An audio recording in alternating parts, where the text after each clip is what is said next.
La France est-elle véritablement en sécurité sans qu'aucune troupe étrangère ne franchisse ses frontières? Selon Sébastien Lecornu, la réponse donne froid dans le dos, on peut être vaincu sans être envahi. Cyberattaques, sabotage d'infrastructures, instabilité institutionnelle, guerre économique, ces nouvelles menaces encerclent silencieusement la France. Dans la vidéo « Actualité France 2026 » d'aujourd'hui, nous analyserons ce grave avertissement et comprendrons pourquoi la défense française se trouve à un tournant critique. Je crois que le discours du Premier ministre Sébastien Lecornu devant le Sénat le 15 décembre n'était pas un simple message politique, mais un véritable électrochoc stratégique pour l'ensemble du système et des institutions de défense françaises. Son approche proactive, en ouvrant le débat sur les capacités de défense nationale, montre que le gouvernement est pleinement conscient que le contexte sécuritaire actuel ne tolère plus ni hésitation ni ambiguïté. Ce qui a particulièrement retenu mon attention, c'est la manière dont Sébastien Lecornu a lié ce débat au projet de loi de révision du programme militaire, prévu pour le premier trimestre de l'année prochaine. Il ne s'agissait pas d'une simple formalité, mais d'une préparation politique nécessaire pour convaincre le Parlement et l'opinion publique de la nécessité d'investissements significatifs dans la défense. Cependant, la franchise de la ministre de la Défense, Catherine Vautrin, lorsqu'elle a souligné que, sans vote sur le projet de loi de finances, il n'y aura pas de financement, a mis en lumière une réalité implacable. Les ambitions en matière de défense ne peuvent survivre que si elles sont garanties par le budget. Autrement dit, la sécurité nationale ne tient qu'à un fil, au gré des décisions budgétaires. Dans son discours aux sénateurs, j'ai apprécié l'accent mis par le Premier ministre Sébastien Lecornu sur les menaces hybrides.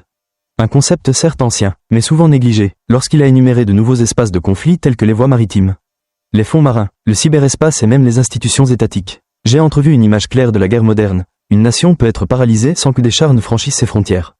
Sa déclaration « On peut désormais être vaincu sans être envahi » a été, à mon sens, le moment le plus marquant de son discours, car elle a remis en question de front l'illusion de sécurité longtemps entretenue par de nombreuses démocraties occidentales. Lorsque Sébastien Lecornu a évoqué la guerre en Ukraine, ainsi que les conflits au Proche-Orient et au Moyen-Orient, j'ai clairement perçu le message qu'il souhaitait transmettre, la guerre de haute intensité est de retour en Europe.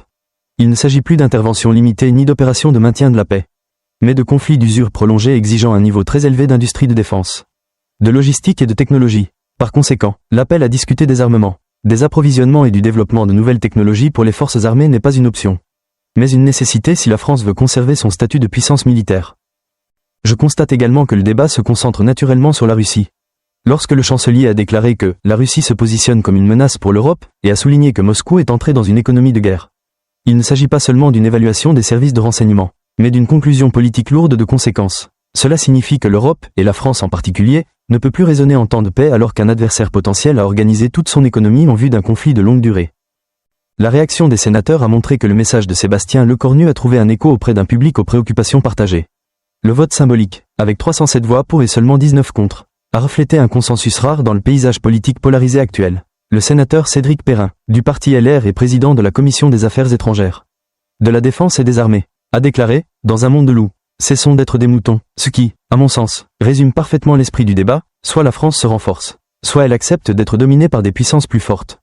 En bref, à travers ce discours, Sébastien Lecornu ne parle pas seulement de défense, mais pose aussi une question majeure à la France. Sommes-nous prêts à payer le prix, en termes de budget, de choix politiques et de vision à long terme, pour protéger notre souveraineté et notre sécurité? Le Sénat a apporté une première réponse à cette question, mais la suite dépendra des décisions concrètes qui seront prises dans les prochains mois. Dans un monde instable où la guerre ne se mène plus uniquement par les armes, l'avertissement de Sébastien Lecornu oblige la France à se confronter à une réalité, la sécurité nationale se joue aujourd'hui dans le cyberespace, en mer et au sein même de ses institutions. Renforcer ses défenses n'est plus une option, mais une condition de survie.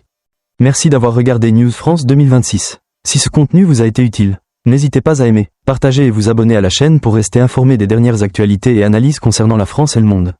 À bientôt pour une nouvelle vidéo.